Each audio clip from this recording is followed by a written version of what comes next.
Now, when we were doing the prep for this, what we thought we would do is, as I mentioned just now, just provide some perspectives on how people are doing their capital raising in this challenging capital raising environment. And as you've heard from various sessions, including the ones this afternoon, even though environment is tough, real estate companies, REITs, real estate funds are still in need of financing regularly, whether for refinancing purposes, for opportunistic acquisitions, to improve the gearing and the like. And what we thought we would do with this session is invite, as we go along, each of the gentlemen here to lead a conversation working through the balance sheet. So what we thought we would do is start off by having some insights on, as I was mentioning earlier, what these gentlemen are advising their clients and seeing their clients do or planning to do, confidentiality permitting, of course, in the equity capital market space, whether it's primary, to the extent that primary still exists for the time being, or secondary, blocks and follow-ons and so on, rights issues. And then also look at the rest of the balance sheet, looking at bank lending, looking at debt capital markets and hybrids, and then finally turning to raising of capital for private equity style plays, so for the funds and what the environment is there for them, both at the formation time as well as when they're doing the financing for acquisitions. So we thought we'd just do that. Let me perhaps see if Jason can lead off on the first one on equity capital markets. Jason, what are you seeing and what are you hearing and telling your clients? Everything looks very rosy, of course. I think we're on pace so far this year to raise less equity for real estate companies in Asia than we have in 11 years. At this pace, we'd match sort of 2001 sort of levels. So it's been extremely anemic from the IPO point of view, as well as follow-ons, as well as CBs. The reasons for that are obvious. In my view, it's less about what's going on in Asia and more about consternation and uncertainty related to the Eurozone, to a certain extent the U.S. I think the factor that's driving it a bit regionally is certainly the PRC government and to a lesser extent Hong Kong, Singapore government's regulatory overhang, mainly on residential properties. So that certainly causes additional uncertainty in terms of those investors. But I think in general, in a market like you have today, which is incredibly volatile globally, clearly, you have a lot of investors that are quite conservative, very much in a risk-off position, and so primary equity just frankly isn't at the top of their pecking order at the moment. A lot of them are trying to do the exact opposite, which is to get equity into cash, be very conservative, and wait for some of these issues globally to be resolved. So in that kind of environment within the real estate space, you tend to find that the developers, relative to the REITs, if we use broad brushstrokes, will suffer relatively, and certainly on a valuation basis, you do see that. If you look at the PRC developers today, they're trading at probably average of 55% discount to NAV, which clearly is not very encouraging for the private developers out there that are ready for prime time. That's not a valuation that's going to compel very many chairmen to list their companies. So I personally don't expect there to be really much IPO activity at all in the developer space. One potential exception would be something like a Chuan Xintiandi type deal, where it's much more commercially focused. Certainly between commercial and residential, investors are much more comfortable with the commercial side. With the dynamics in general, given that the regulatory initiatives have not been targeted on the commercial side, but also just from a pure scarcity point of view, you've got plenty of options to invest in PRC residential companies, very few options on the commercial side. So in that environment, we'll see very little on that end of the spectrum. On the REIT side of things, that should be where the activity is, and certainly I think some of us are working away on trying to get some deals done on that front. Clearly, REITs are going to be more defensive, hard asset on backing yield instruments. The problem today is just, as I said before, that we've got some great vehicles that are in the pipeline right now that are trying to come to market, good sponsors, good assets. The problem is that investors out there, just are not very interested in becoming cornerstone investors, not interested in ponying up for these deals. It's not just our sector. You've seen, Formula One and Graft Diamonds and every other deal get pulled in the market, other than in some of the more locally driven Southeast Asian markets, like a Malaysia, where there's some good activity. So it's unfortunate, and it's difficult for us to tell our clients that your long-term strategy and your long-term business can't get into the public markets today because of completely exogenous factors that none of us have any control over. So I'm more optimistic that the REIT pipeline will come back to life. I hope after the summer, perhaps if there's some signs of resolution in Europe and some more stability in the market. Certainly in the last couple of years, we've seen several REIT IPOs happen, and they've happened at very good valuations, very close to NAV, as opposed to, again, the developer side, where those discounts are not particularly conducive. Yeah, thanks, Jason. I guess maybe invite, just on that last point that Jason raised. First of all, just your observations on the equity capital markets environment, and also if it's going to improve, what are the kinds of things we look for as an indicator that maybe the worst is going to be over soon? Thank you. Look, just adding on a little bit to Jason's points, there is, I said, it's a complete lack of risk appetite, and even for those investors that are in the marketplace, what we're seeing at the moment is a complete stock pickers market. It's not a volume or a sentiment-driven market. All the investors that you'll talk to have done their bottoms-up analysis. They've found the companies they want to invest in, so barring very stock-specific events, they have made their bets, and they seem to be riding that, which again is bearing out in the very low volumes that we're seeing in the marketplace. Look, I would certainly support the view that I think anything that has a unique angle to it, again, really bringing back to the commercial space, and again, that doesn't have, in theory, so much volatility, that's supported by strong commercial markets and really driven by domestic business consumption, will come back quicker and will be better for this market, and will lead into that. So I think those are the themes that we're going to see. But in relation to what we need to see is, we're starting to see things improve a little bit in China. Certainly in relation to the first homeowners market, the government is starting to be more responsive there and starting to be more supportive to that. But I fundamentally think you need to see a softening of the austerity stance in the PRC marketplace. Will drive investor sentiment there, which then tends to lift everything to do with that.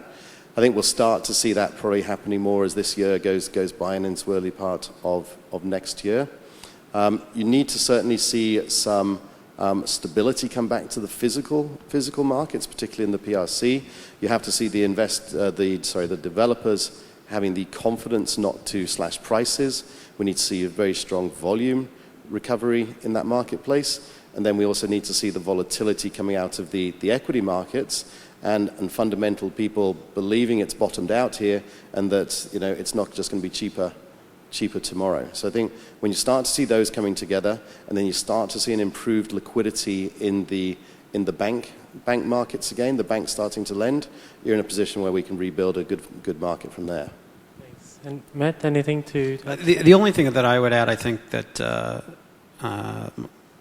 my panelists have covered 95% of it. I think the only thing I would add is, from my perspective, I think most people are concerned, and we're having a lot of people having trouble commit to primary equity issuance or even secondary deals that look interesting because of their concerns of overall, their liquidity concerns, and being stuck in a position if the broader markets continue, the macroeconomic continue to deteriorate. So there's a lot of concern, about going into mid-cap stocks, which is traditionally our bread and butter of the equity markets. So I think there's a lot of concern about having, it's a risk-off mentality, that's for sure, but it's also, even with the risk that I do put on, can I get out? So as it turns out, whether it's the debt markets or the equity markets, we're continuing to see investors constantly being only interested in the large transactions that are going to be liquid today, tomorrow, and 3 and 6 months down the road. And that's one of the biggest issues, I think, facing the investment banking side of my business from Citibank, is that we're primarily more of a mid-market IPO and primary, and it's not the larger companies out there raising equity capital, and there's a lot of hesitancy. Until you get, I think to Nick's point, you get back to those sentiment-driven trades and people having more confidence, you're going to see the primary markets or even the secondary markets come back with more vim and vigor. Right, thanks. Okay, I guess that has a certain sort of roundedness to it. At least on the equity capital markets, we're ending off where Ronnie started us off. So in summary, sort of things are looking a little tight for the next few months. So on the equity side, so what about the bank lending? People still need financing. The real estate companies and REITs still need to refinance. So what are you seeing on that front, Casey? Well, I suppose with the departure and downsizing of Europeans and American banks out of Asia, it's leaving a void to be filled, in particularly lending to real estate sector. We will expect local banks to step up to fill in the void.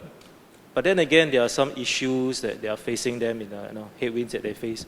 First of all, regulatory. Now we see regulators coming in to stepping in to cool the so-called hot property markets. There are restrictions on lending and borrowings to real estate, to developers. They're tightening liquidity ratios. The restrictions on buyers and sellers in the residential market. So this is having quite an interesting effect or adverse effect on the property market. Now with that comes to the point that banks, seeing these signs of weakness in the property market, are starting to take a more cautious approach, a stance in terms of lending to property. The more cautious banks flocks to projects with good sponsors, good locations, good economics.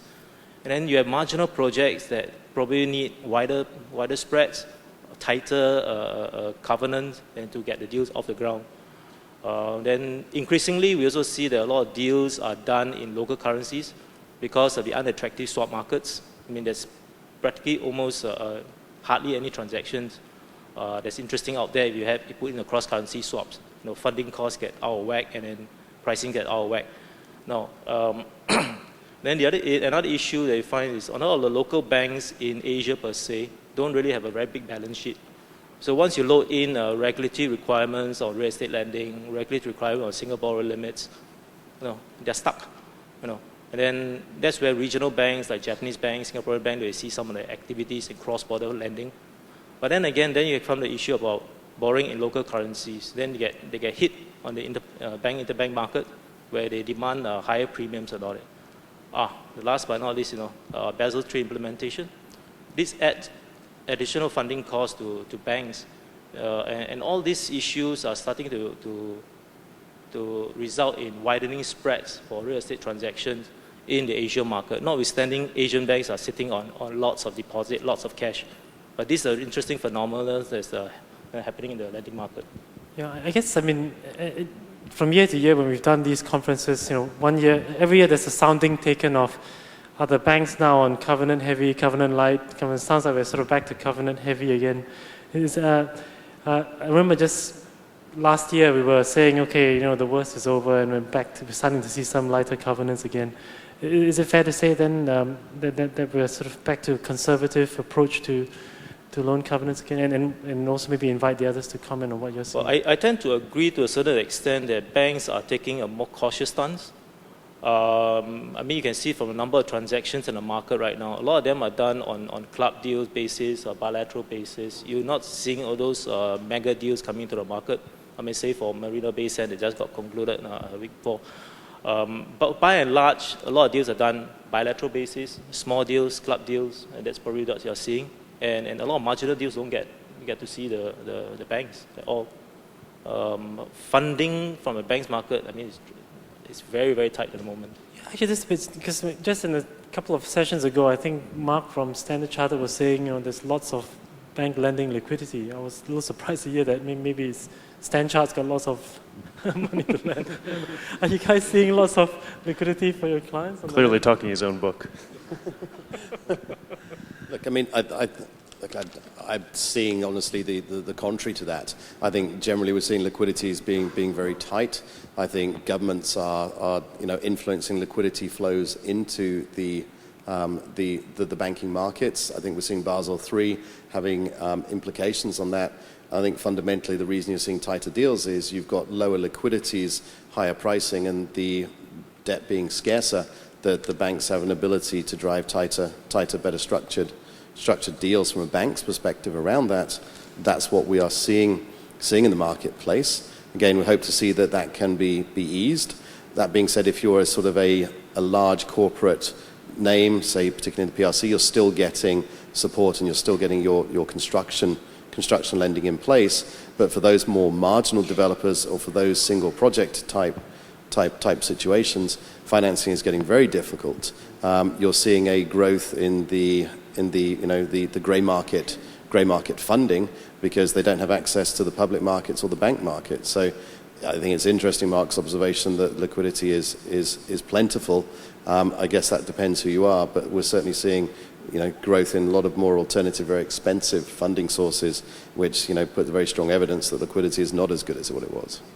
Yeah, I mean, one very clear indicator of that the bank borrowing has become more expensive is that the debt capital markets have absolutely exploded this year. I mean, in sharp contrast to what I said about the equity markets, I think real estate companies have raised about $20 billion just in the first half of this year, which is already tied with last year for the most in any year, I think, in history. So there's been a huge amount of bond issuance. What's also interesting is that about 80% of that has been investment grade versus high yield, whereas in the last couple of years it's been very evenly split between investment grade and high yield. So that's just a reflection of the fact that you have largely very large Hong Kong property players that had always funded themselves through their bank lending relationships that now find that widespread that they used to have of much cheaper bank debt has narrowed to the point where if they can get some longer term bond finance, 5 or 10 years, that's not much more expensive than the 3-year bank borrowing that they were doing.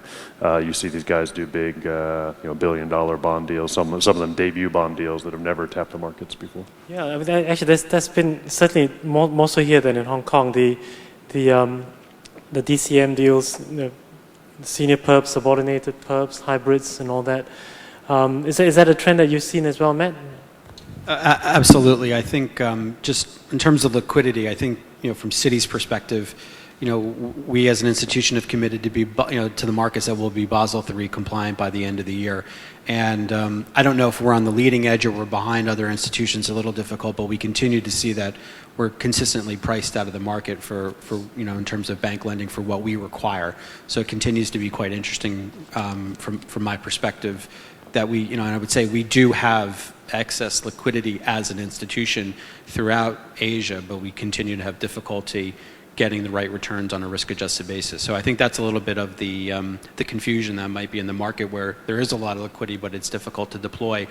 And I think that I'd like to continue to tell myself we're leading everyone else and people will catch up to us given our Basel III compliance, but maybe not. Maybe other people have different underwriting standards and risk hurdles. So that's just one comment. On the DCM side, I absolutely agree with Jason's comments. There has been a significant repricing of the bank market overall, and it's led people to go to the bond markets. I think the other thing is people look at the cost on a 5 or a 10-year basis with the underlying 10-year U.S. Treasuries at 1.5, 1.6, or 1.7, and it just becomes a no-brainer for CFOs to put that money away at 4%, 5% for 10 years. And fund even 3 or 4 year transactions and then be able to turn that capital over again. Their levered IRRs are extraordinarily attractive, and again, they don't have to take that floating rate risk or the refi risk in 3 years. So I think on a nominal perspective, it's as expensive or slightly more expensive, but you're getting much longer dated money. It's covenant light, and it's much easier to raise as well and negotiate. Also, one other thing is typically done it can be done overnight for most issuers, versus a bank syndication is a bit more labor intensive as well. So I think there's a confluence of reasons why people have started to migrate over. I think the other thing that I agree with Jason, you're saying is the high yield issuers are locked out. And again, I think that's a function of people's risk appetite. And again, the secondary liquidity is significantly less than you see in the investment grade side as well. Right. And I guess your thoughts would be appreciated too. And so, who are the people investing in these types of paper as well? And is there a sort of a trend? Well, I think it's been very interesting. You obviously mentioned some of the more structured debt securities, such as the perpetual debt side of things. What we've fundamentally been seeing is that for the high grade issuers out of Hong Kong has been probably far more heavily weighted towards the more traditional debt and yield based funds. But what has been interesting this year has been the weight of PB demand and high net worth demand that has flowed into the debt markets. Again, similar to the more institutional investors, a lot of the private banking demand has become less risk averse. So they're very much taking a strong barbell approach to things, that they're moving heavily into fixed income products. Typically seeing sort of 80% of their investment is going into fixed income, and then 20% at the other end of the barbell is going into more risky private equity type investments. But what we have seen this year, whether it's been the perpetuals and some of the bonds, has been a massive PB driven demand there, far larger than we have historically seen within the marketplace. So that would be the change we've seen really this year. I guess so given the nature of that demand, what sort of financing products would you expect to be seeing in the coming few months? Is that much the type that we've... Look, I think again it's leading, as said, it's still going to be the more structured products. I think you'll still see more perpetual transactions getting done there. I think we'll end up seeing a fair amount of taps from some of the high yields that have been, sorry, not high yield, the high grade bond issuance that has been done. And then when we look at the types of transactions, certainly the high yield and the equity markets in an Asian context very much move in parallel. So when we start to see the equity markets return for the developers, we'll then see the high yield market come back at the same time. But before that, it's going to be the high grade issuers that haven't gone, or the high grade issuers that have gone tapping what they've done, and then some more structured products such as the perpetual debt style things. Casey, anything to add to that? I agree with you that the shift in funding sources has shifted quite a fair bit since the crisis. Bank has, although it still play a large part in the funding of real estates, the importance of funding right now has shifted in that sense because of the ability of funding from the various other sectors. Private equity, private funds, it's coming back in a more private basis. We don't really see a lot of public issuance out there. So I think the funding sources have shifted. So private developers and real estate fund managers have to be more innovative, I guess, in seeking out all these opportunities in various funding sources. And I think one common theme there is just the flight to quality in a market like this, both on the equity side that we talked about, but on the debt side, as Nick said, base rates have come way down in terms of treasuries, the spreads have gapped out, but for the very high quality investment grade side of things, the all-in cost of debt hasn't gotten much worse, but the credit curve is very steep, and so you very quickly get priced out of the market if you're not investment grade, both on the bank lending side as well as the bond side.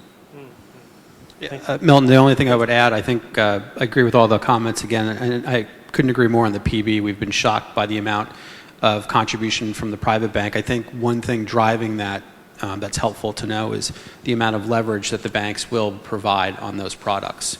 So if you've got a perpetual that's at 6% and that's an investment grade rated product, the private bank will leverage that 50, 60, or 70% depending on the rating. So you can get a cash on cash yield well north of 10% ultimately on an investment grade issuer. So on a risk adjusted basis, it looks very, very attractive versus other opportunities either in the private or the public markets as everyone's trying to look for safe havens and yield plays ultimately to provide that defensive position. So I think it's been very interesting, and I think it's something that I don't see going away, and our private bank doesn't see going away for quite some time. And we happen, I know our private bank happens to like that lending product and feels quite safe with it. All right. Maybe we can turn to look at sort of the private equity space in terms of what we're seeing in those who are forming funds or investing the monies from those funds. Matt, have you? Sure. I to be honest, again, with I've limited recent experience on GP LP fundraising. It's typically something that we don't do. We find it to be, I personally find it to be very challenging in the best of markets. I think in this market, from covering some of the clients, it continues to be very challenging to raise private equity, especially on a blind pool basis. Our private bank does have a certain amount of demand for private equity products within the real estate sector on the opportunistic core and core plus side, but it's predominantly around an individual company or project. So it's not on a blind pool, but it's on a deal by deal basis, or through looking at deals. They'll have an opportunity to look at deals and choose whether or not to contribute, and it's with very high quality sponsors, and they'll pay a small fee for that. But typically, there isn't a lot of demand that I'm seeing for private equity fundraisings today out of Asia. Blind pools, I think it's tough. And from the conversations I had with substantial institutional LPs, it's going to be continuing to focus on minimizing the number of relationships they have, focusing on the pre-existing relationship, and going with kind of the 800-pound gorillas of the marketplace, and they feel quite confident. I think for new funds, it's very challenging today. I think maybe adding on a little bit from there, I think though that if you're talking to the right type for institutional money, I think we still are seeing a reasonable liquidity in the sovereign wealth fund, in the larger pension funds, and some of the insurance companies. So some of the transactions that are occurring in the marketplace are being funded by these sources. I'd fully agree with Matt that it's coming down to, it's no longer a blind pool concept. They need to see the projects they're investing in. They need to be able to understand the risks of those projects and exactly where the money that they want to go is being committed there.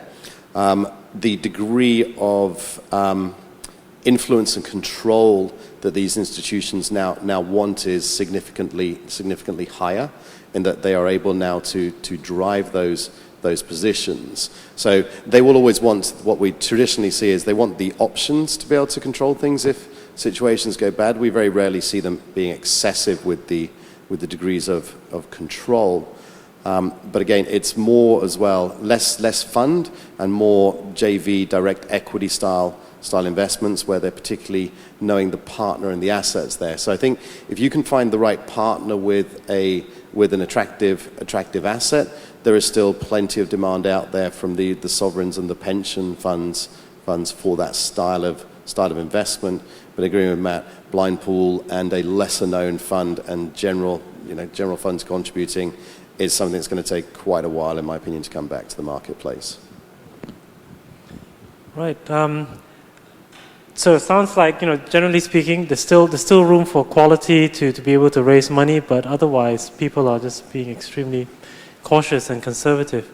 Not surprising given the general sentiment that's been expressed by all the sessions that we've heard. Before we carry on, I'm conscious that we've sort of been doing a lot of talking over here. I'd like to maybe just pause and see if anybody has questions for our panel, and if so, please do chip in. You've stayed as long as you have, so you might as well get your last round of questions in. Anybody? Well, I had one more. I guess it's not necessarily all doom and gloom, because deals are still getting done, fewer than we would like, of course. Are there particular sectors or geographies or areas that are still able to attract equity or debt financing compared to others? Where are the bright sparks, if any? Yeah, I mean, one thing I'd say, despite the very challenging fundraising environment that we just covered, it's still true that there is plenty of private equity capital out there on the sidelines looking for deals, and that's been the case for a while now. A lot of people scouring over China to try to find the right partner there in China to do deals. But the nature of those deals has obviously changed over the last few years. It's gone from the sort of 07, 08 timeframe where there were a lot of pre-IPO type structures at the entity level with people, excited about getting guaranteed allocations into a hot IPO coming up. That's clearly not a very valid strategy these days. So those private equity investments are looking much more for project level, again, very definable, not giving somebody discretion over do whatever you want to with my money. It's very project by project, something I can underwrite, get to my returns. So there's a lot of that sort of conversation going on. As usual, only a small percentage of those conversations actually come to fruition in actual transactions. But there's a lot of that kind of discussion. I think some private equity players are starting to get excited about some potential distress in China, for example. You've started to see the first little signs of some entity level distress with people like Greentown raising capital at the entity level. First little bankruptcy of a tiny little Hangzhou developer. So we'll see. Again, I think our consensus view is that the regulatory pendulum in China is not going to likely swing back dramatically, at least in terms of home purchase restrictions and those sorts of things, until there's a new government in place next year. So in the next 6 to 9 months, that might create some additional M&A, which we'd all sort of be interested to see. Look, I think in addition to that, to the bright spots we are seeing in relation from a market perspective is for those markets that have very strong domestic consumption and domestic power in the marketplace and have very limited or no government austerity measures, which really saying some of the markets where we're seeing is really a lot of Southeast Asian markets are still performing very well. So you're seeing Malaysia is still doing well, the Philippines is still doing well, and Indonesia still remains an attractive market. So particularly with the first two there, you're still seeing both very strong, both equity and debt markets within those. Part of the challenge is, from an investor's perspective, is finding the appropriate companies to invest in, that there are only a very few, truly large companies with large liquidity in those marketplaces, but deals are still getting done in those marketplaces, and we're seeing very strong domestic demand. And then Casey, on the debt side, are there any particular areas where the tolerance level is still there, or the caution level is not as high? Okay, I think by and large on the bank lending sector, it still goes along the line of the good sponsors, good locations, good economics. I mean, you put a nice property in a nice location, banks will flock to lend. Like what Jason mentioned, I mean, if it's a good transaction, the spreads will be fine. Anything out of that, the spreads will go ballistic. So I guess where I'm trying to say is that if it's a good location, good sponsors, good economics, I mean, banks will still be flocking to lend. No. Matt, anything to add? No, not really. I mean, actually, you touched upon one of the things that we were talking about was sort of whether markets other than the obvious, Singapore, Hong Kong, Australia, would be of interest. So you're saying that Philippines, Indonesia is still quite strong. Is that shared by people in other banks like HSBC or Deutsche or C? Yeah, I would agree. I think, and again, I agree with Nick's comments that they're primarily domestic consumption story that's driving that, and to a lesser extent, a growing export industry, given the higher labor costs and the currency appreciation in China. One thing that would be interesting as a tertiary market to see what happens to Vietnam. From an index perspective, that's up around 25%, even through the global turmoil. So it'll be interesting to see if investors start to come back to that market now that there seems to be some level of currency and inflation stabilization. I don't know, but I think that could be something that may pop up over the next 6 to 9 months again as this broader Southeast Asian story and internal consumption story continues to gain steam. So I think that might be something that I would add that could be, I've had a couple inbound inquiries about it, so it may be coming back again as well. But I agree with Nick, Indonesia, Malaysia, Thailand, I would also add in there. The only thing, it's a real political risk, and probably in the medium term with the King's Health, who knows, and the Philippines as well. Yeah, I mean, all those markets tend to be obviously a lot less liquid and very domestically focused. But we've seen some encouraging evolutions recently with Malaysia. The last few REITs that have been done there have been larger and more appealing to global investors, whereas prior to that it was all sort of domestically placed. Thailand, you've had the first real estate fund by Tesco done that sort of appealed to some global investors. Hopefully we see that eventually with the Philippines as they get their REIT rules put in place. But it's partly that, just trying to find scale in terms of vehicles that have enough liquidity that make them matter to investors and frankly to investment bankers as well. Yeah, that's true. So I guess in summary, there's still some pockets where either with a long-term play or with good sponsor, good assets that you can tie it to, financing is still available. For the rest, we are in a tough environment, but you never know. F1 could list here and change the whole environment. As Europe settles down, I think, as Jason said earlier, most people are looking to probably beyond the next couple of months to the third, fourth quarter for hopefully more positive signs. Before we wrap up, can I just check again if anybody has any final questions on capital raising strategies for our panel here?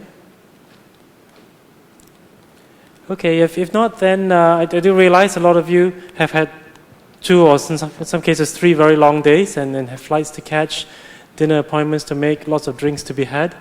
So let me just wrap up by taking this opportunity to thank our panelists, Casey, Jason, Matt, and Nick, for sharing their insights with us today.